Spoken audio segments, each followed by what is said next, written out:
present briefly the assistance that we provide to public buyers through SPIN4EIC. I will pass the slide a bit faster because I want to focus actually on the key considerations related to proof of concept and pilot testing. So the agenda for today's session is, first of all, we'll talk about the SPIN4EIC assistance to public buyers, and then we will try to define a bit the notions of proof of concept, prototype, and pilot testing. And finally, we'll end up with different procurement scenarios that can include pilot testing and can encompass follow-up public procurement procedures as well. So in general, we use a three-step methodology in SPIN4EIC program. First of all, we have different calls for 4+1 types of assistance. Now we have a flexible open call, permanently open. You will find the link directly to it at the end of the presentation. The second step is the selection of the public buyers that they apply. They're just based on their application, and once we get the green light, then we proceed with the actual assistance. In general, we try to assist public buyers throughout the whole tender preparation process to enhance their capacity to purchase innovative solutions. And of course, the assistance is adjustable, and it is determined on a case-by-case basis after we have various meetings with public buyers that are interested in it and eligible to it. The different types of assistance are, first of all, the identification and assessment of needs. Then it is followed up with building of a business case. Perhaps in some other cases, that's why we have the additional assistance. There can be a SOTA or market analysis. The third type of assistance is the conducting of an open market consultation and all the activities that it contains. And then finally, it's the assistance with the drafting of the tender document. Of course, as Anna presented, and also the region of Lombardy, we have showcased the different types of assistance and how, from a more practical perspective, are offered to the public buyers. The only thing to keep in mind is that the non-eligible public buyers are the ones that trying to prepare proposals for Horizon Europe goals and projects, and that already receiving in any manner EU funding for the same activities, because it's the double funding prohibition that there is. And now let's move forward with the main, the core aspect of this presentation. First of all, I would like to mention that you can find all this information in more detail in the Chapter 8 of the EIC Innovation Procurement Toolkit. I have also included a link in this presentation for you to go there and read it and study it more in detail at your own convenience. So what is testing and piloting? In general, testing and piloting are structured experiments at early or mid-stage development. And testing and piloting offer benefits for both demand and the supply side. From one side, they enable contracting authorities to validate a proposed solution to try and verify whether a solution, technological solution, meet their needs. And from the other side, the innovators have the opportunity to refine their technologies in response to real feedback and come in contact with potential buyers and solutions. Of course, the key notions that we will explain in this presentation include proof of concept, prototypes, and pilot testing. A key question here is whether the aforementioned activities fall within the scope of research and development activities, or whether they already constitute procurement of goods and services under the European Union procurement directives. The distinction matters because research and development services can, under certain conditions, be exempted from the full application of the procurement rules. And additionally, under the World Trade Organization Government Procurement Agreement, the R&D services do not include commercial development of activities. And this is something important that we want to underline here, that pilot testing and proof of concept and prototype testing should be separated. It's a distinct process from the commercial development activities and public procurement itself. And in general, the choice of procurement procedure affects the flexibility and transparency level. And this is something that we will showcase in the slide with the different procurement scenarios. And also, I would like to mention that these processes, the processes of proof of concept and pilot testing, they include and they involve risks in place, because the suppliers that are involved in a proof of concept or a pilot testing may acquire privileged knowledge and information. So for this reason, it is really important that the contracting authority mitigate these risks and takes all the necessary measures to safeguard compliance with the treaties or the principles of Treaty of Functioning of the European Union, meaning the principle of transparency, equal treatment, and non-discrimination. And also, the contracting authority needs to safeguard that there are no conflicts of interest and any in any way distortion of competition between the different parties and suppliers that are in the market.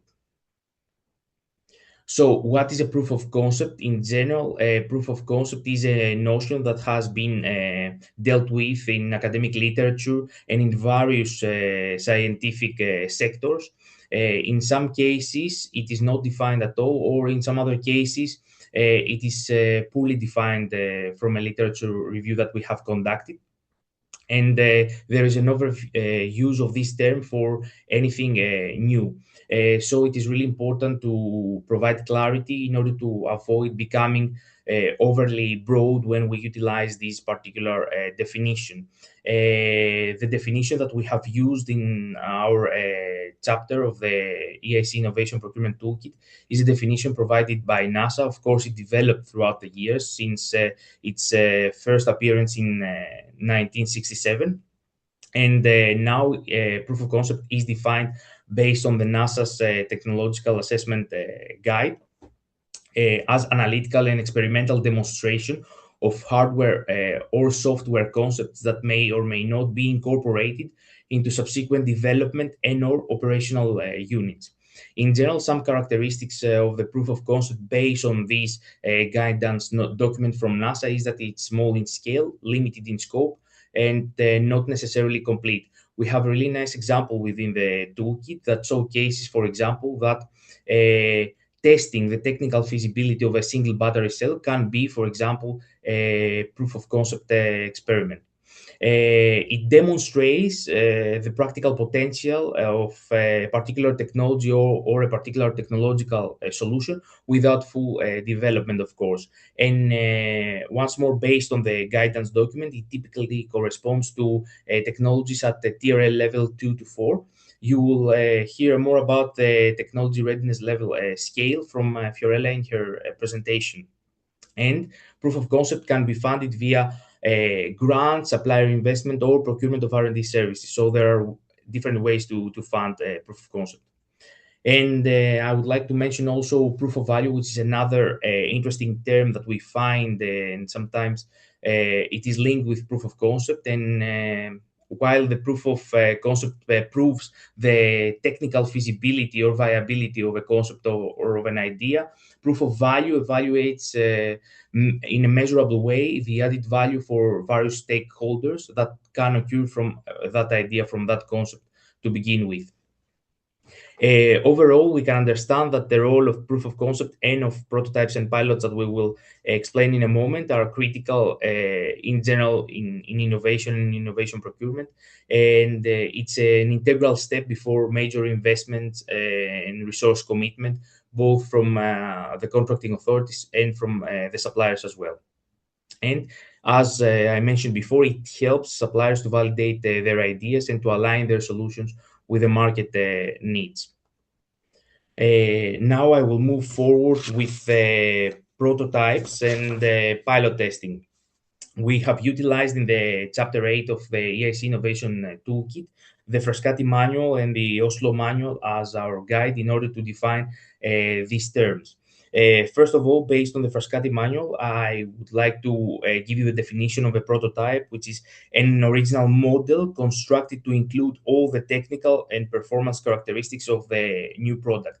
And in general, the design, construction, and testing of a prototype falls under the R&D activities. R&D ends once modifications are complete and testing is successful, and this is important because, as I mentioned before, based on the classification of an activity, if it falls under R&D or if it doesn't fall under R&D, we know the regulatory framework that we need to apply in each particular case. And here, the Oslo manual mentions as well that for a prototype to count as an innovation, it must be implemented. Implementation is a key term that is mentioned in that manual, and it should be also made accessible to different users. And typically, prototypes based on the consensus of the academic literature and Oslo and Frascati manual, they correspond to TRL levels 4 to 7, ranging from validation to demonstration in relevant, we could say, lab or sandbox environments, and operational environments as well at a later stage of their development. And what is a pilot now? A pilot is a small-scale preliminary study to test feasibility, duration, cost, risks, and operational issues around a technological solution that has been developed and it has a greater level of maturity. It is part of R&D, but only if it is used to gather data to refine hypothesis specifications, process or equipment.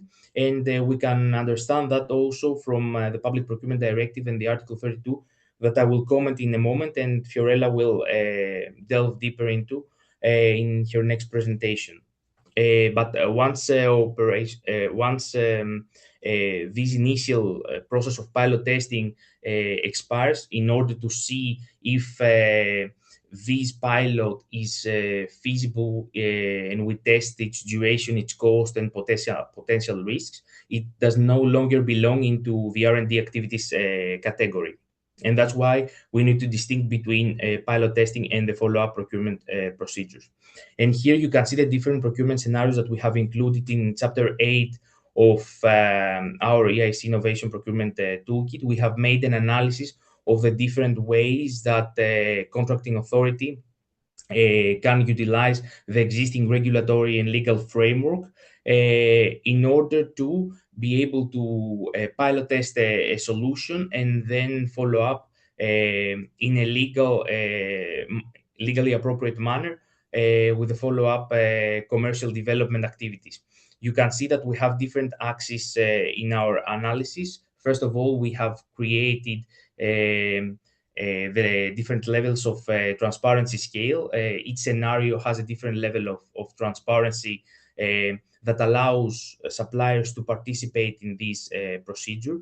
And these transparency levels are directly linked with the competition level that is allowed under each particular procedure. Some of those scenarios allow for a greater degree of competition, and they are more open to the market and to different suppliers, while others have a lower level of transparency and competition, and they involve risks that may be the non-compliance with the Treaty of Functioning of the European Union principles, or in general the fact that there will be some distortion in the level of the competition.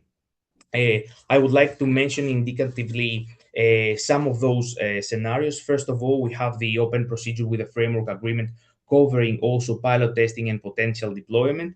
This is by far the most transparent procurement tool at the disposal of contracting authorities under EU law.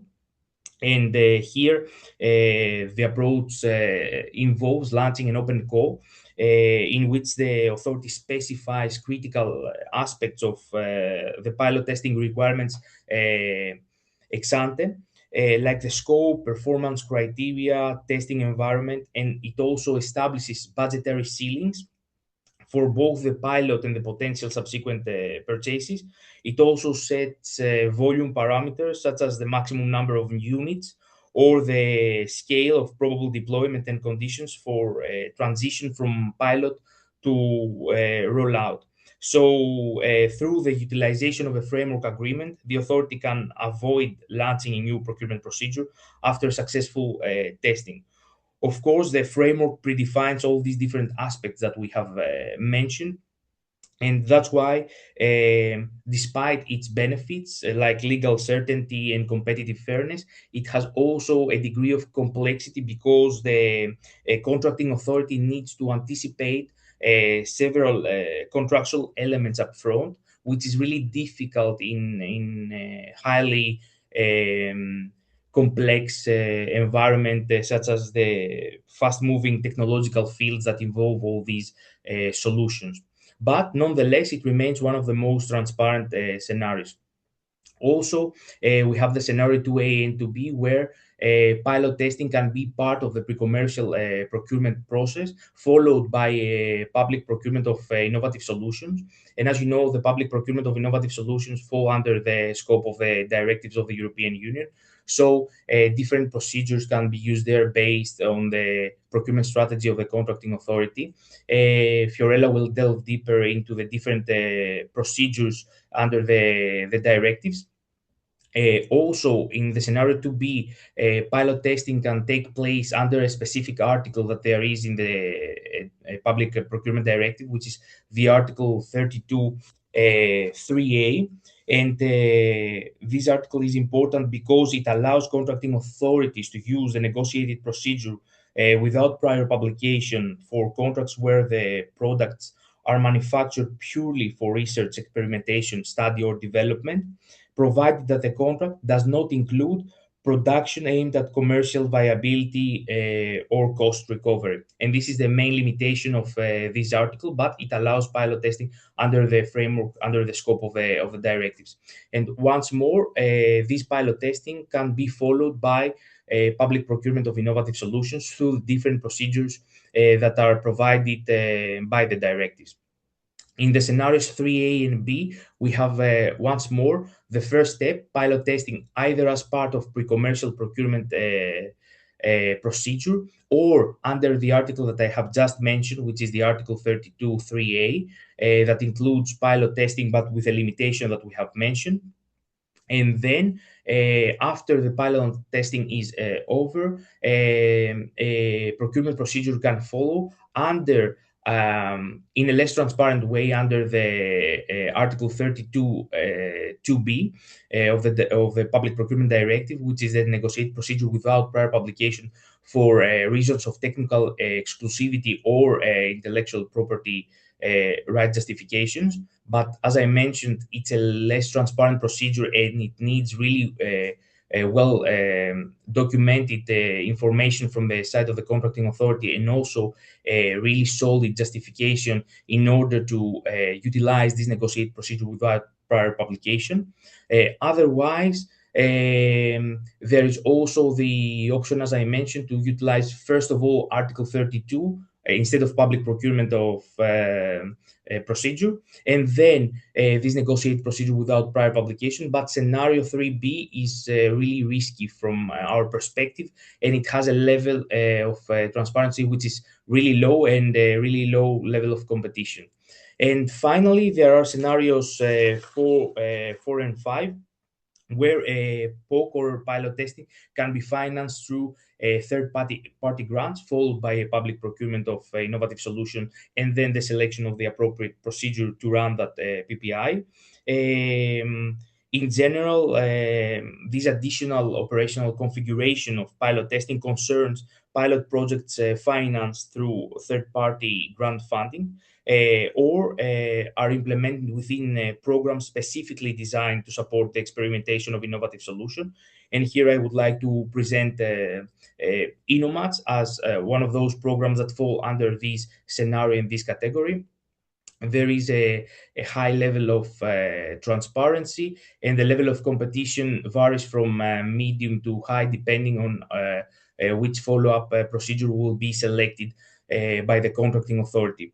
And finally, we have scenario 5 as well, which is a quite flexible scenario, we could say, where the proof of concept and pilot testing is financed directly by the supplier in a specific framework, and in, let's say, coordination with the contracting authority after a call for expression of interest from the demand side, followed, of course, after the completion of the pilot testing by a PPI, a public procurement of innovative procedures. And to close my presentation, some key takeaways that you could take with you after this session. First of all, proof of concept and pilot testing strengthen the market readiness of the public buyer. And we have mentioned the reasons why contracting authorities and suppliers can benefit from those processes and this kind of experimentation, let's say at an early or mid development stage. We need to separate pilot testing from public procurement procedure. They are two distinct processes, two distinct frameworks, and we need to keep that in mind. Also, contracting authorities need to ensure compliance with the overarching principles of the Treaty of Functioning of the European Union. And no matter if we're talking about R&D activities or commercial development activities, we need to keep in mind that the principles are applicable in both cases. Therefore, transparency levels should be high, and the documentation, really well documentation, is essential in order to maintain this high level of transparency. And of course, we need to keep in mind that a contracting authority needs to respect equal treatment and non-discrimination, ensuring a fair level of competition between all suppliers in the market.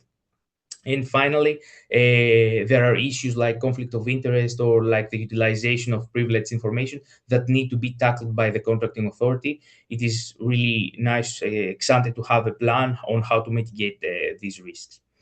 Thank you very much for your attention, and I have also a link below where you can find the assistance provided to public buyers by SPIN4EIC, and also the EIC Innovation Procurement Toolkit, where you can find all this information that I am presenting in more detail.